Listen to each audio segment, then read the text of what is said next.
Esta é a segunda parte da sua pedra de audiência. Conforme o desafio que deixamos no final da primeira, vamos perguntar ao nosso convidado se também comunga da opinião de alguns portugueses de que Rui Rio deveria estar no lugar de Pedro Passos Coelho.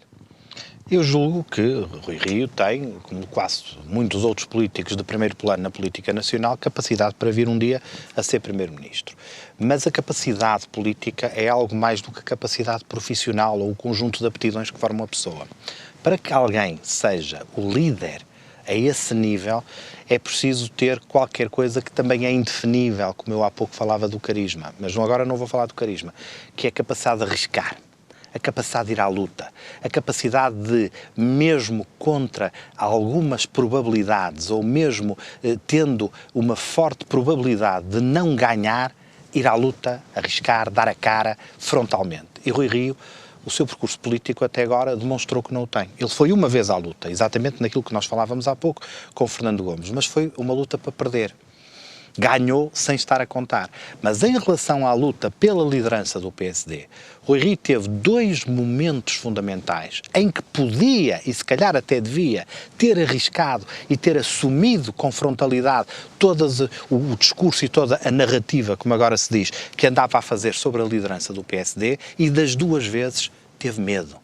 Das duas vezes foi frouxo, designadamente quando foi a liderança de Manela Ferreira Leite, hoje é um facto conhecido, já ninguém tem dúvidas sobre isso, quando Manela Ferreira Leite foi escolhida por um determinado grupo dentro do PSD para ser líder do PSD, a primeira escolha foi Rui Rio, e foi Rui Rio depois que voltou atrás e convenceu a própria Manela Ferreira Leite a substituí-lo como a escolha desse grupo, e Manela Ferreira Leite foi líder do PSD e perdeu com José Sócrates em 2009. Porquê? Porque na altura toda a gente que julga pensar a política em Portugal e que pensa, mas às vezes não pensa tão bem como julga, entendia que José Sócrates era imbatível em 2009, que era uma leitura completamente errada. Ainda hoje eu estou convencido, perfeitamente convencido, que se José Sócrates tem tido uma posição à altura em 2009, José Sócrates não tinha sido vencedor. Perdeu a maioria absoluta nessas eleições legislativas, mas o PSD foi copiosamente derrotado.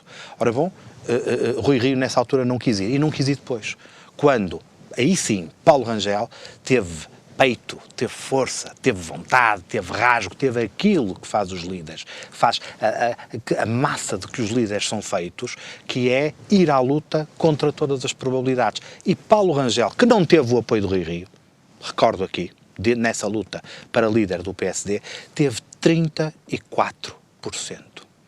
Numa luta desigual, Paulo Rangel teve 34%, com um vencedor anunciado que era Pedro Passos Coelho. E agora eu pergunto, se alguém com o prestígio do Dr. Rui Rio, com o historial dentro do PSD do Dr. Rui Rio, tem ido à luta nessa altura, nesse momento, tem dado a cara por aquilo que andava a dizer, pelas críticas que andava a fazer e pelo projeto interno do PSD e para o país que ele dizia acreditar, se ele tem ido nessa altura em que foi Paulo Rangel à luta, será que o resultado teria sido esse? Tenho muitas dúvidas. Rui Rio falhou, fraquejou, não teve robustez suficiente, psicológica se calhar até, para ir à luta nessa altura. Ou seja, não é feito da massa de que os grandes líderes políticos são feitos, porque não consegue arriscar. Está sempre ali a fazer contas em relação às probabilidades de vencer e só avança quando tem a certeza de que vai vencer, ou pelo menos muito mais certeza de que vai vencer do que de perder. E portanto, eu tenho muitas dúvidas que o Rio venha a ser alguma vez o líder do PSD e um futuro primeiro-ministro, já como líder do PSD, tal como um líder do PS, tem sempre probabilidades de vir a ser primeiro-ministro. Em relação a uma comparação, devo-lhe dizer que não está muito bem comparado. Eu posso comparar Rui Rio com outro líder, não partidário, mas político neste momento, que é Gaspar. A visão do país e a visão do governo do país, do Rui Rio, é praticamente semelhante à visão fria, tecnocrática e árida politicamente que Gaspar tem. Há quem acuse Pedro Passos Coelho. Rui Rio é uma espécie de Gaspar com um sorriso. Há quem acuse Pedro Passos Coelho de ter sido ultrapassado e neste momento ser apenas adjunto do primeiro-ministro Vítor Gaspar.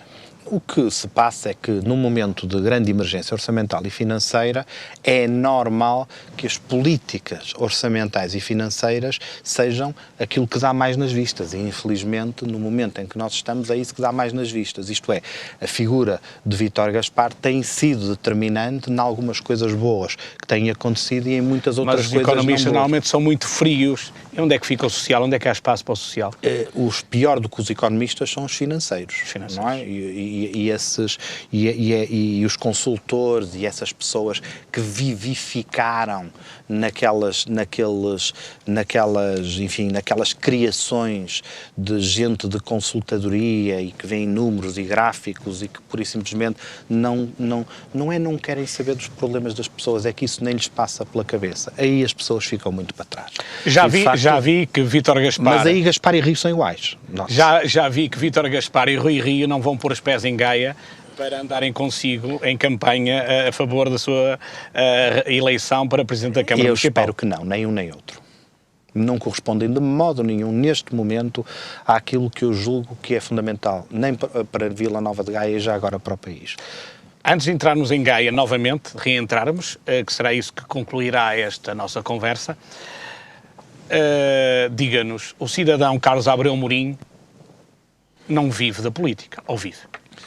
Não vivo da política, eu tenho uma carreira, tenho uma profissão, tenho esse sonho, enfim, um pouco quimérico, se calhar, um pouco utópico, de que a política deve ser feita à moda antiga. Eu, quando digo moda antiga, é como ela era entendida na alvorada do liberalismo, do constitucional, do século XIX, isto é, a política era feita por pessoas que tinham a sua profissão e que não iam para a política resolver os seus problemas pessoais.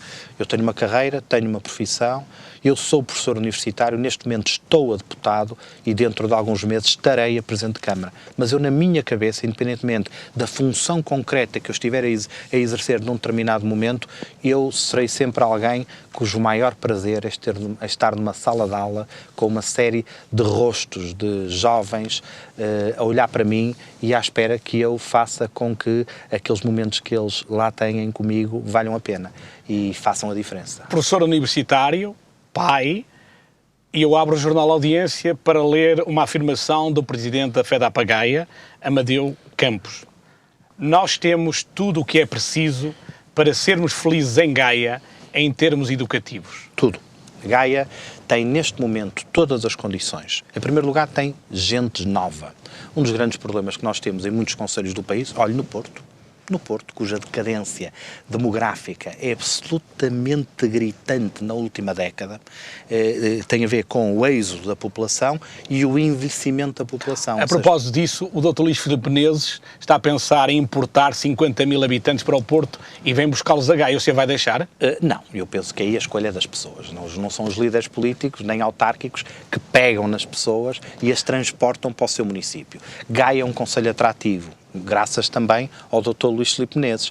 E, portanto, Gaia tem sido escolhido, tem sido um dos concelhos que tem sido mais escolhido pela população do Porto para ir viver, do Porto e de outros municípios do Grande Porto, e, portanto, eu acho que vai continuar a ser. Mas ser o concelho mais jovem da área metropolitana do Porto é uma enorme riqueza que tem que ser aproveitada.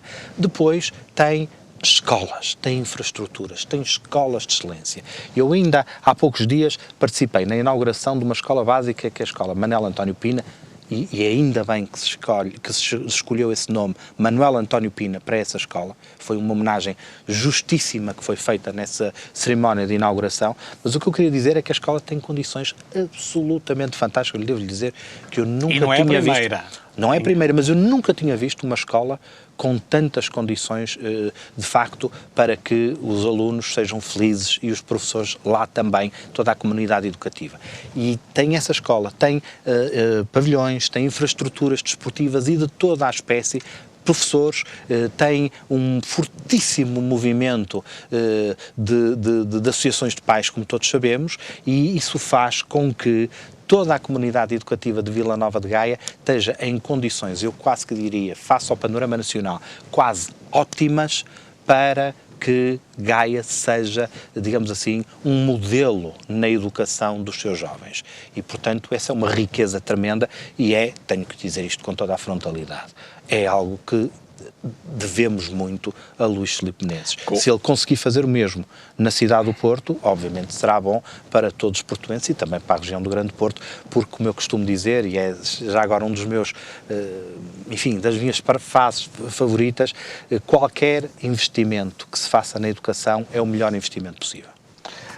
Obviamente, depreendo das suas palavras que vai incluir no seu mandato, na sua candidatura, estas forças ligadas à educação, nomeadamente a FEDAPAGAI, professores, estudantes. Sim. Professores, estudantes, pais, como é evidente, tudo isso faz parte de uma lógica de uma candidatura, que é uma candidatura que quer integrar aquilo que é fundamental para um município com as características de Vila Nova de Gaia. A comunidade educativa é absolutamente fundamental, tal como são as coletividades, tal como é o desporto, tal como são todas as matérias relativas à cultura, e Gaia tem na cultura e na cultura popular tem uma riqueza tremenda, tem mais de 400 coletividades, que é uma riqueza tremenda, coletividades que se dedicam a todo um conjunto de atividades, mas que formam uma identidade muitas vezes local, mas também uma identidade regional. Eu devo dizer que eu já participei numa série de iniciativas das coletividades de Vila Nova de Gaia, muito diferentes entre si. No mesmo dia pude ir a uma feira onde estive a cantar ao desafio e logo a seguir estive em teatro de altíssimo nível. Calce. Exatamente, do encerramento do Festival de Calce em Canidelo, teatro de altíssimo nível e feito por pessoas e onde o município está sempre presente e onde as pessoas de Vila Nova de Gaia se sentem perfeitamente à vontade. Isto também é uma enorme riqueza de um concelho, de um município que tem uma identidade própria, mas que essa identidade é absolutamente multifacetada. Isso é muito bom. Vamos às perguntas difíceis. Volto-me a socorrer do Jornal Audiência desta semana para detectar que esteve, por exemplo, num evento desportivo onde assistiu ao facto do Atlântico da Madalena ter sagrado campeão nacional da 2ª Divisão de voleibol e ascendeu ao primeiro escalão. Também o mesmo aconteceu com o Hóquei Clube dos Carvalhos, que também subiu ao primeiro escalão do hóquei em patins nacional. E tem estado noutros eventos esportivos que eu tenho acompanhado. A Madalena acompanhou o percurso todo, fui aos jogos todos. Esteve no Canelas também, onde esteve a acompanhar, num escalão regional da 2ª Divisão. Mas estes dois casos, o Atlântico da Madalena e o Hóquei Clube dos Carvalhos, vão militar no próximo época na primeira Divisão Nacional. É um grande desafio. Exatamente, é um grande desafio, mas o município de Gaia, que tem apostado muito na formação de jovens, na construção de infraestruturas, etc., não tem apoiado as equipas que, de certa maneira, dão nome ao Concelho de Gaia. Ou seja, as equipas chegam à Primeira Nacional e caem, porque o município deixa de as apoiar e deixa de estar por trás. Consigo, vai acontecer a mesma coisa ou tem uma visão diferente para isto? É uma solução a encontrar para isto? Eu julgo que a aposta nas mais variadas modalidades, no desporto, digamos assim, de grande nível, de alto nível, e quando se chega à primeira divisão de um desporto, à primeira divisão nacional de um desporto como é o voleibol ou como é o hóquei patins. Também temos o futsal com o Módico, e temos o futebol feminino, o Colégio de Gaia temos também, o futebol feminino, e portanto feminino, isso são atividades onde a imagem do município está em causa. E onde a imagem do município está em causa, a Câmara tem que estar, o município tem que estar. E já agora, para que ninguém nos acuse de parcialidade, os restauradores avintenses no futsal feminino. E o São Félix também subiu. Exato. E, portanto, há aqui o panorama desportivo é riquíssimo. É riquíssimo. Agora, eles neste momento que estão-nos a ouvir vão dizer o que é que o Carlos Abreu Mourinho Então eu vou fazer aqui uma promessa eleitoral. Em tudo aquilo que a lei me conceder, e eu a lei falo designadamente a lei dos compromissos, que neste momento coloca, e é preciso que as pessoas saibam, coloca alguns entraves, alguns limites a esse tipo de apoios. Em tudo aquilo que for legal, a Câmara Municipal estará na primeira linha para ajudar essas instituições desportivas, exatamente porque é o nome do município de Gaia que está em causa. Naquilo que não me for possível, obviamente não me peçam para quebrar a lei, porque isso eu não faço. Eu devo dizer que um dos meus grandes trunfos, e hei de dizer isto até ao fim, é que eu entrei na política há menos de 2 anos como um homem impoluto e garanto-lhe que sairei da política como um homem impoluto também. Falou que assistiu, porque a audiência esteve lá e tirou imagens da sua presença no encerramento do Festival Calce. Vila Nova de Gaia e as associações declaradamente ou menos declaradamente, tem surgido algumas críticas ao pelouro da cultura da Câmara Municipal, por ser demasiado elitista, pronto, e que efetivamente não dá aquela atenção às inúmeras coletividades que existem, ranchos folclóricos, filarmónicas, escolas de música, etc, etc, que não há uma atenção especial, que há mais uma extensão para os festivais de jazz, etc, etc, etc. Pronto, talvez pela formação do próprio vereador da Cultura, Mário Dorminski, neste momento. Está a pensar numa cultura elitista ou numa cultura mais basista ao serviço das instituições? Eu devo lhe dizer que eu não partilho dessa divisão. Não há para mim cultura erudita e há cultura popular. Estou perfeitamente à vontade para dizer isto e não tenho aqui falsas modéstias. Considero-me um homem até bastante culto e de uma cultura erudita, mas que percebe que a cultura popular é fundamental até para nós próprios enriquecermos enquanto pessoas. E, portanto, eu já ouvi essas críticas que foram feitas. Devo-lhe dizer que a política cultural do município não se pode esgotar no pelouro da cultura, nem nas idiosincrasias daqueles que ocasionalmente ocupam, digamos assim, as responsabilidades desse pelouro. E, portanto, eu devo-lhe dizer que considero bastante o trabalho feito ao longo destes anos pelo Sr. Vereador Mário Dorminski, que é uma personalidade absolutamente reconhecida por toda a gente. Não julgo pela política cultural do município que isso seja exatamente verdade, que tenha privilegiado um tipo de cultura em detrimento do outro, e nós temos, digamos assim, as verbas que... A acusação é mais de falta de proximidade, ou seja, Sim, presença, mas, por exemplo, presença nas coletividades. Mas a presença nas coletividades é assegurada por outros vereadores e já agora pelo seu Presidente da Assembleia Municipal, César Oliveira. Mas as pessoas gostam de ter quem risca na área, não é? Muito bem. E devo Os outros são apenas mensageiros. E devo dizer que comigo terão o Presidente da Câmara o mais presente possível nesse tipo de atividades que formam, como eu digo, a identidade do município e que nos aproximam às pessoas. Eu compreendo mais o problema das pessoas, o que é estar na política, e sobretudo na política autárquica, mas não só. É, sobretudo, ter sensibilidade, ter capacidade de perceber as pessoas, os seus anseios, de perceber as suas necessidades, as suas fragilidades e em que medida é que os poderes públicos podem ser úteis, digamos assim, na formação e no desenvolvimento das capacidades que os indivíduos têm e que as populações têm. E a cultura é um veículo privilegiado exatamente por isso. E, portanto, eu julgo que, enquanto Presidente da Câmara, eu tenho que ser alguém extremamente presente e extremamente ligado a essas manifestações, sejam desportivas, educacionais ou outras, mas também culturais e também com as coletividades. Uma das grandes riquezas de Gaia são exatamente a versatilidade, o dinamismo das suas coletividades e, portanto, eu, enquanto Presidente da Câmara, estarei sempre presente, mas considero que o município tem estado presente, não apenas pelo Vereador da Cultura, mas por outros vereadores e, repito, pelo Sr. César Oliveira, Presidente da Assembleia Municipal, que nessa matéria tem tido uma atividade elogiada por toda a gente, até pelos nossos adversários políticos. Posso ser mauzinho? Pode ser à vontade. Estes elogios a César Oliveira são muito merecidos. É para desculpar o facto de terem afastado como candidato número 1 à Assembleia Municipal? Eu não sei se ele foi afastado de coisíssima nenhuma. No início. Houve um conflito, que eu falei no início desta entrevista, e nesse conflito é normal que algumas pessoas tenham decidido, e pessoas que são conhecidas por uma atitude pública extremamente vertical, como é o Sr. César Oliveira, e ele, num determinado momento, resolveu abdicar do cargo de vice-presidente da Comissão Política do PSD de Vila Nova de Gaia.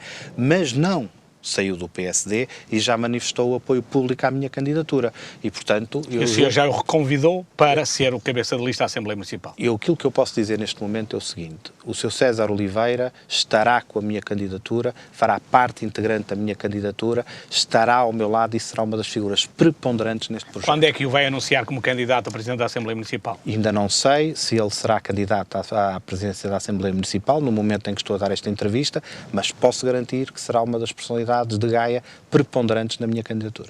Já tive a oportunidade de constatar que Carlos Abreu Amorim é um homem sem sono. Sim. Isto porque, eu vou-lhe dizer porquê, porque nas minhas viagens pelo concelho, eu também viajo muito por Vila Nova de Gaia, não só, Matosinhos, Porto, Gondomar, mas em Vila Nova de Gaia encontrei um domingo de madrugada, porque 9 da manhã, 9h30 da manhã, um domingo é de madrugada, junto de uma autarquia local, neste caso Pedroso, para apoiar uma iniciativa dessa autarquia. O que é que os presidentes de junta, que muitas vezes se queixam de ser simples pedintes do poder municipal, podem contar de um presidente de Câmara, Carlos Abreu Amorim? Podem contar toda colaboração, mas sobretudo, mais até de colaboração, respeito. Eu devo dizer que, ao contrário do discurso normal, corrente, direi mesmo até corriqueiro, sobre autarquias locais que acontece em Portugal, eu não gosto muito do panorama das freguesias em Portugal. Não gosto. Julgo que nós temos uma riqueza que é única. Só há freguesias em Portugal. A unidade de conta do poder local em todo o mundo, europeu e não europeu, mas vamos ficar pelo europeu, que é aquele mais parecido connosco, é aquele com que nos gostamos de comparar, é o município. E, portanto, as freguesias são uma riqueza. Somos o único país, a única democracia local no mundo em que convivem duas entidades de poder local e convivem de uma forma que nós, que devo dizer que para um estrangeiro isto é muito difícil de fazer perceber.